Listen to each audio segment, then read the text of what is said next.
నమస్తే ఫ్రెండ్స్, మీరు చూస్తున్నది జీకేజీ. సో ఈరోజు ఈ యొక్క షార్ట్లో మరొక కొత్త సమాచారాన్ని మీకు తెలియజేస్తున్నాను. ఇందులో ముఖ్యంగా ఏంటంటే, మనం చాలామంది చూస్తుంటాం, అంటే మనం కూడా మన లైఫ్లో చూస్తుంటాం. అరే, మనతో పాటు ఉన్న వ్యక్తి ఇప్పుడు ఎక్కడో ఒక స్టేజ్లో ఉన్నారు, మంచిగా ఉన్నారు అనేసి. సో దానికి ప్రధాన కారణం ఏంటంటే, ఒకటి వచ్చేసి తను చేసిన హార్డ్ వర్క్. అంటే కష్టపడ్డాడు.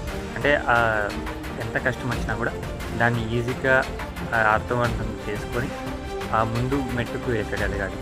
ఇప్పుడు మనం కూడా అరే, మనకి ఇది చాలా కష్టంగా ఉంది, నిలిచిపోదాము అని అనుకుంటే కాకుండా దాన్ని మరింత ఇంకొంచెం దానికి శ్రమ పెట్టి ఆ కష్టాన్ని మనము హ్యాపీగా ఉండడానికి చేసుకొని ప్రయత్నిస్తే మనకు ఆ స్టేజ్లో ఉండడం జరుగుతుంది. మన మైండ్ కూడా సాటిస్ఫాక్షన్ జరుగుతుంది.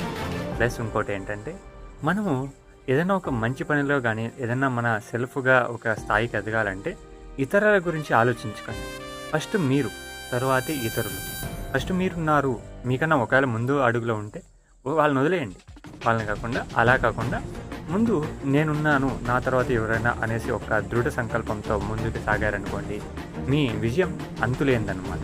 ఓకే, ఆ తర్వాత వాళ్ళని కానీ మనం కంపేర్ చేసుకుంటూ ఉన్నామంటే మన జీవితం ఎప్పుడూ అలానే ఉండిపోతుంది. ఒకరిని కంపేర్ చేసుకుంటే అరే మనం ఇంకా దానికి బాధపడదాం, మనకి ఇంకా ఎటువంటి లైఫ్ లేదే, మనం ఇట్లా ఉండలేదే అనేసి.